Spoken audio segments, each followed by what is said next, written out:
నమస్తే welcome to Suman TV Warangal. ఈ రోజున మనము ఎనుమాముల మార్కెట్ దగ్గరలో ఉన్న బాలాజీ నగర్ ఏరియాలో ఉన్నామండి। ఇక్కడ ఒక దుర్ఘటన జరిగింది। 16వ రాత్రి అర్ధరాత్రి పూట అంటే 11-12 గంటల మధ్యలో ఒక ఇంట్లో ఇద్దరు పాప బాబు, ఒకరు సంవత్సరన్నర పాప, 4 ఏళ్ల బాబు, ఇద్దరూ కూడా వాళ్ళ ఇంటి పరివారంలో ఉన్న ఆవరణలో ఉన్న ఒక సంపులో పడిపోవడం జరిగింది। తాకట్టులో ఉన్న బంగారాన్ని విడిపించి ఆ రోజు ఆన్లైన్ రేటుకే మేము కొంటాం। Sharma gold company. అయితే వీళ్ళు హైదరాబాద్కు చెందిన వాళ్ళు, సికింద్రాబాద్ ఏరియాలో భార్యాభర్త నివాసం ఉంటారు। వాళ్ళ అమ్మగారి ఇల్లు వచ్చేసి ఈ వరంగల్లో ఉంటుంది। ఇక్కడికి జాతర కోసం ఇక్కడికి రావడం జరిగింది। అయితే ఇక్కడికి వచ్చిన ఆ అలసటలో వీళ్ళు పడుకోవడం జరిగింది భార్యాభర్తలు వాళ్ళ అమ్మగారింట్లో। ఆ రాత్రి ఆ గంట లోపలనే పిల్లలు ఫోన్ పట్టుకొని ఆడుకుంటూ ఉన్నారని అనుకుంటున్నారు। వీళ్ళు నిద్రమత్తులోకి జారిపోయిన ఆ సందర్భంలోనే పిల్లలు బయటికి వచ్చి ఒక మూలన ఉన్న బయట వాకిల్లో ఒక మూలలో ఉన్న సంపులో పడిపోవడం జరిగింది। అక్కడికక్కడికే పిల్లవాళ్ళు బాబు అయితే లోపలికి నిండుకుని లోపల దాకా వెళ్ళిపోయి అక్కడే శవమై తేలనంట, పాప మాత్రం పైన శవమై తేలింది। ఇద్దరు పిల్లలు కూడా ఒకటే సందర్భంలో చనిపోవడం అనేది వీళ్ళ ఇంటికి అలాగే వాళ్ళు తేరుకోలేని ఒక దుర్ఘటనగా మిగిలిపోయిందని చెప్పాలి। ఆ తల్లికి మాత్రం తీరని లోటు మిగిలిపోయింది। అయితే ఇప్పుడు వాళ్ళ ఇంటి దగ్గరకు వచ్చాము। ఇలాంటి సందర్భంలో ఆల్రెడీ పోస్ట్మార్టం అయితే జరిగింది, దాన సంస్కారాలు అయితే పూర్తయినాయి। ఇలాంటి సందర్భంలో వీళ్ళ దగ్గరికి వచ్చి అసలు ఏం జరిగిందనే తెలుసుకోవడం అయితే బాధాకరమే, కానీ మీ ముందు అసలు ఏ నిర్లక్ష్యం వల్ల ఇలాంటిది జరిగింది, ఇంకా ముందు కూడా కావద్దు అనే ఉద్దేశంతో ఇక్కడి దాకా రావడం జరిగింది।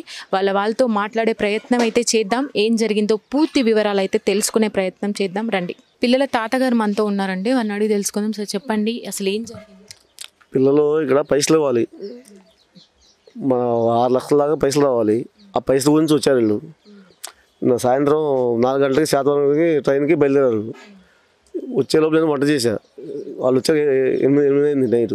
8 గంటలకు వంట చేశా, మా చికెన్ బిర్యానీ చేశా, తిన్నారు, మంచిగా తిన్నారు। మా చుట్టాలు బంధువులు పక్కన ఉన్నారు, వాళ్ళ ఇంటికి మా అల్లుడు మా మనోడు తీసుకుని పోయిండు। తీసుకుని ఒక గంట సేపు అక్కడ ముచ్చట పెట్టి వచ్చేలోపు వీళ్ళు 10 ఇంటికి వచ్చేసరికి నేను 9:30కి అన్నం నేను పడుకున్నాను।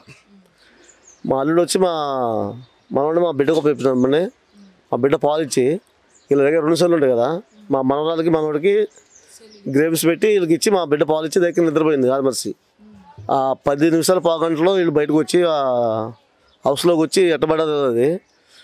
ఒకేసారి లేచి కంగారు నా పిల్ల కనపడలేదు గుండు కొట్టుకుంటే నేను లేచి మళ్ళీ మా చుట్టాల ఇంటికి వెళ్ళి అక్కడికి వెళ్తే మళ్ళీ వాళ్ళు మాతో పాటు మొత్తం అందరూ బయటకు వచ్చారు। బయటకు వచ్చి ఇక్కడ ఎతగల మేము ఒక లాగలికి పోయారు, ఒక లీగలికి పోయారు। నేను ఇటు చూసాం ఎక్కడ కనపడలేదు, పిల్లలకి గిడ్డంప్ చేసేదాన్ని। లాస్ట్కి మాలోనే హౌస్లో చూడాలంటే హౌస్లో చూస్తే మా మనవరాలు చిన్నపిల్ల పైకి లేసి ఉంది ఇట్లా, సంవత్సరాలు 2 సంవత్సరాలు। ఆ పిల్లలు నేనే తీసా పైకి, తీసినామంటే మళ్ళీ మా మనవడు కనపడిపోతే మళ్ళీ రాజు మాకు అన్నయ్యుడు ఆయన దాంట్లో దిగితే ఆయన మునిగిపోయాడు, ఆయన లోతుంది కాళ్ళకి తాకినమ్మనే కాళ్ళతోనే పైకి లేవి తీసుకొస్తే మా మనవడిని కనీసం ఎంఎం సీరియస్ హాస్పిటల్లో తీసుకెళ్ళా, డైరెక్ట్గా ఆటో పట్టుకొని తీసుకెళ్ళా। కనీసం వాళ్ళన్నా కొద్దిగా మా మనవడు బతుకుతుంది, అమ్మాయి అని పైకి వెళ్ళింది కాబట్టి అమ్మాయి చనిపోయింది మాకు ఆల్రెడీ అర్థమైపోయింది అప్పటికి। మా మనవడు కింద ఉంది కాబట్టి మేము లేపి నేను ఎమ్మంటే అర్జెంట్గా అసలు అంబులెన్స్ ఫోన్ చేస్తే వాళ్ళు ఫోన్ లేపలాళ్ళు ఎమ్మంటే స్పాట్లో నేను ఎంఎం సీరియస్ హాస్పిటల్ తీసుకెళ్ళి అప్పటికి చనిపోయిందని చెప్పారు। చనిపోయింది చెప్పండి వాళ్ళు పోలీసు వాళ్ళు ఫోన్ చేసి మా మనవరాలను కూడా అక్కడ తెప్పించారు హాస్పిటల్కి। తెప్పించి ఇద్దరిని ఐస్ బాక్స్లో వేసి పొద్దున్నే 10 గంటల రమ్మని చెప్పారు మమ్మల్ని। 10 గంటల రమ్మని చెప్తే పొద్దున్నే కానిస్టేబుల్ వచ్చింది ఇక్కడికి, వచ్చి హౌస్లో నీళ్ళు ఒక బాటిల్ తీసుకొని వెళ్ళిన ఆయన శాంపిల్ తీసుకెళ్ళిన తర్వాత మాకు ఫోన్ చేశారు అక్కడ రమ్మని। అక్కడ పోయింది వాటర్ తీసిన ఆ షాంపిల్ వాటర్ కూడా తీసుకుపోయి అక్కడ పోయిన అందరి పేర్లు ఆడుకునే ప్రయత్నంలో వాళ్ళు ముందుకెళ్ళి అందులో పడిపోయారంట। అది చూడలే మేడం, అది నేను చూడలే। అది మా బిడ్డ నిద్రపోవడం 10 నిమిషాలు గ్రాప్లో వీళ్ళు బయటకు వచ్చారు। ఆ గ్రాప్లో మేము పిల్లలు కనబడకపోతే మా వాళ్ళింటికి వెళ్ళాము, మా చుట్టాలింటికి పక్కన ఎదరే, అక్కడ వెళ్ళి అక్కడ లేరు, వాళ్ళు కూడా మాతో పాటు బయటకు వచ్చి అడ్డీ తీసుకున్న మళ్ళీ హౌస్లో మా వాళ్ళు అంటే పిల్లలు తీసామని మళ్ళీ మా బాబు తీసినామంటే హాస్పిటల్ తీసుకెళ్ళాను, ఒక సెకండ్ కూడా ఆగలి, ఆటో తీసుకెళ్ళా, పక్కన ఆటో ఉంది మా వాడిది, అదే ఆటో తీసుకెళ్ళాను। అంబులెన్స్ 2 సార్లు ఫోన్ చేస్తే వాళ్ళు ఎత్తలే, 3-4 సార్లు చేస్తాను ఎట్లా ఫోన్ ఎత్తలాడు। పోయినప్పుడు అక్కడ పోయినామంటే బాబు చనిపోయాడు, మేము తీసుకెళ్తామంటే ఏమన్నా చెప్పారు వాళ్ళు। మరి సరిపోయినప్పుడు మీకు దేనికంటే లేదు ఇక్కడ వచ్చాక మేము పంపించాం, ఇక పాప ఉంది కదా అని పోలీసు వాళ్ళకి ఫోన్ చేసి ఆ పోలీసు వాళ్ళ ద్వారా మళ్ళీ మా పాపను కూడా అక్కడ తీసుకొచ్చారు మా వాళ్ళని. ఇద్దరిని ఐసీ బాక్స్లో పెట్టి ఉదయం 10 గంటల రమ్మని చెప్పాడు. 10 గంటలకు వచ్చాక ఇక పొద్దున ఈ నీళ్ళు శాంపిల్ తీసుకెళ్ళిన తర్వాత మళ్ళీ పోలీసు వాళ్ళు ఫోన్ చేసి మమ్మల్ని పిలిపిస్తారు అక్కడికి. అన్ని కాగితాలు రాసుకున్నారు వాళ్ళు. పోస్ట్ మాస్టర్ చేసుకోవాలి మీరు, వద్దు మేము వద్దని కొంతమంది అంటారు. లేదు పోస్ట్ మాస్టర్ కావాలి మీకు కొంతమంది మేము అన్నాం. అన్న తర్వాత పోస్ట్ మాస్టర్ చేశారు వాళ్ళు. పోస్ట్ మాస్టర్ చేస్తే మీకే మంచిది, పిల్లలు అసలు పడ్డా లేకపోతే ఎట్లా చనిపోయినా మీకు కూడా తెలిసింది. ఈ పర్మిషన్ వాళ్ళ పర్మిషన్ మేము తీసుకుని ఇక పోస్ట్ మాస్టర్ చేసాం. ఒక పేరు మేము తీసుకొచ్చి దానం చేసాం. అమ్మ చెప్పండి, మీ ఉద్దేశంలో అసలు ఏం జరిగింది? మేడం వాళ్ళు 7:40 నిమిషాలకు వచ్చిళ్ళు. 7:40 వచ్చిళ్ళు. మేము బెల్లం జోకుతుంటే వచ్చిళ్ళు. పిన్ని ఏం చేస్తున్నారు పిన్ని అని పిల్లలను తీసుకొని వచ్చింది మేడం. పిల్లలను తీసుకొని వచ్చుడుతోనే నేను అన్నా కదా, ఏంది మమ్మీ నువ్వు ఒక్కదాన్ని వచ్చినావు, అల్లు రాలేదా అని అంటే, వచ్చిండు పిన్ని ఆడున్నారని అంటే, అన్నం తినమ్మా అని అంటే, నేను ఇప్పుడు తినను పిన్ని, నాన్న చికెన్ అండిండు నేను తింటా అని ఆడికి పోయే తింటా, ఇక్కడ తినను పిన్ని అని అన్నది. అన్నడితోనే అమ్మ మరి అక్కడ తిని ఇక్కడికి వచ్చి పడుకో అమ్మ అని నేను అన్నా. అంటే లేదు పిన్ని అక్కడ పడుకుంటే నాకు నా పిల్లలకు దోమలు కుడతాయి, నేను ఇక్కడికి వచ్చే పండుకుంటా పిన్ని అని అన్నది. అంటే రామ్మ ఇంటికి వచ్చి పండుకో అమ్మ అని అంటే, లేదు పిన్ని నేను ఆడనే పడుకుంటాను అన్నది. 10:30కు మా అల్లుడు బాబుని తీసుకొని వచ్చిండు.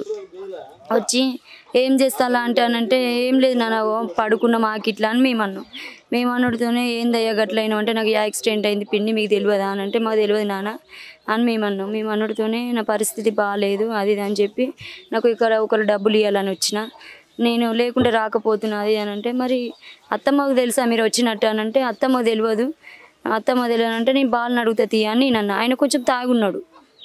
బాబుతోని కాసేపు ఆడుకున్నాం మేడం.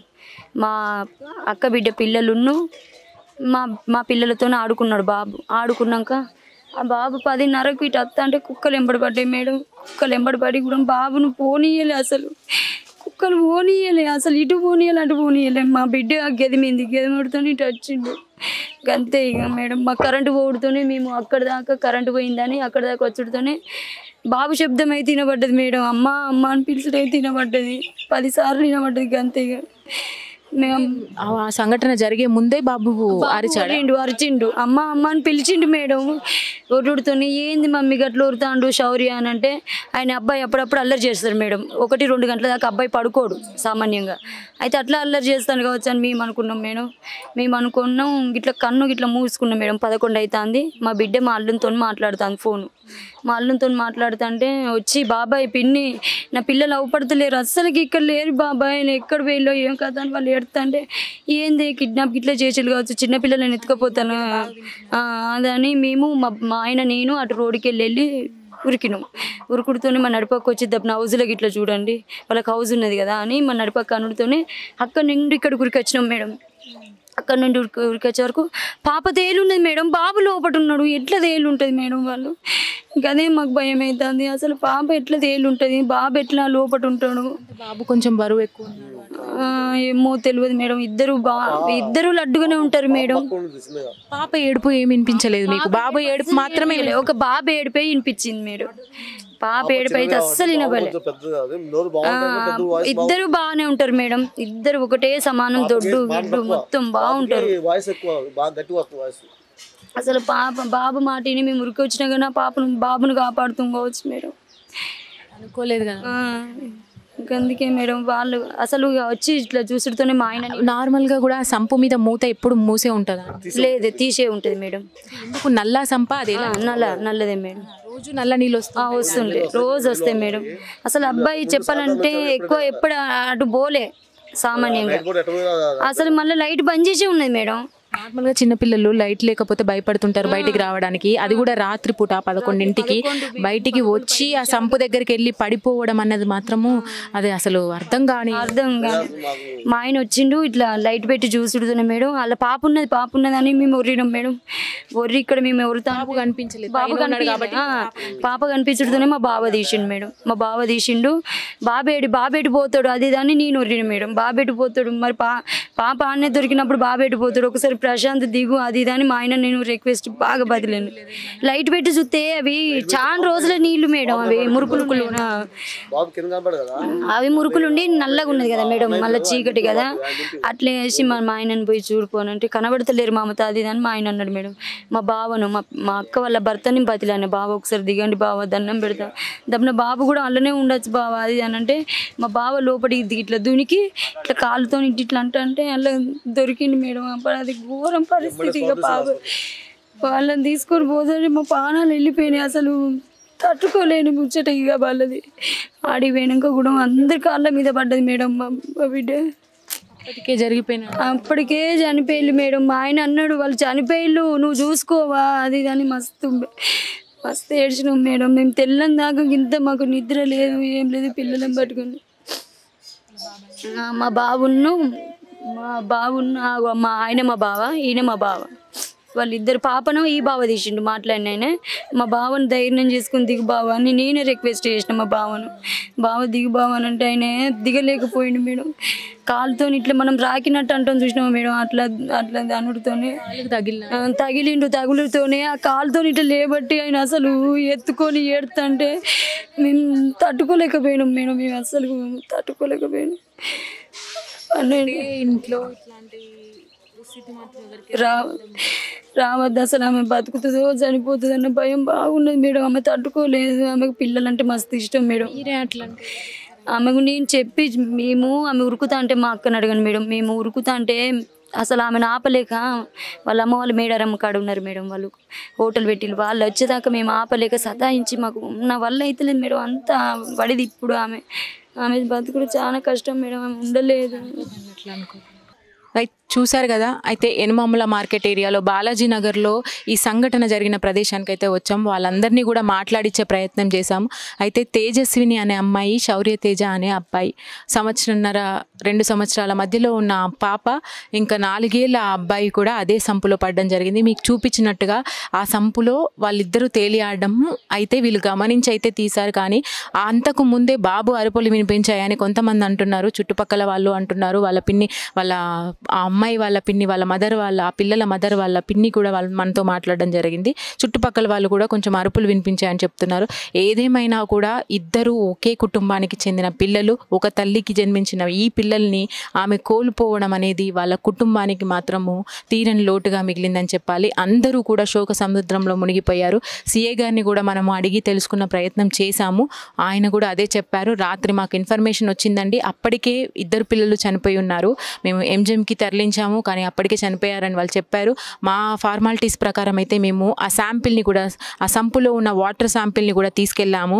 ఇన్వెస్టిగేషన్ అయితే నడుస్తుంది అని చెప్పారు. ఇక్కడ వాళ్ళ తల్లితో కూడా మాట్లాడాము. వాళ్ళు ఇప్పటికే బాధలో మునిగిపోయారు. ఏదేమైనా కూడా ఇలాంటి నిర్లక్ష్యం, అంటే 10 నిమిషాల నిర్లక్ష్యము 2 ప్రాణాలను బలి తీసుకుందని చెప్పాలి. ఆ 10 నిమిషాలలో వాళ్ళు తీరని లోటుని మిగిల్చింది. వాళ్లకు అనంత లోకాలకి 2 పిల్లలు చేరుకున్నారు. ఇలాంటివి మరి ఎక్కడ కూడా జరగొద్దు. ఆ తల్లికి వచ్చిన ఆ బాధ ఎవ్వరికీ కూడా రావద్దనైతే మేము కోరుకుంటున్నాము. సుమన్ టీవీ తరపున మేము చెప్పాలనుకున్నది, చూపించాలనుకున్నది ఇదే. ప్లీజ్ కొంచెం కేర్ఫుల్గా ఉండండి. ఓపెన్ చేసిన సంపులు ఇలాంటివి ఏవైనా ఉంటే కొంచెం జాగ్రత్తగా ఉండండి అని అయితే తెలియజేస్తున్నాము. కెమెరామెన్ శివ సందీప్తో స్వాతి బచ్చు, వరంగల్.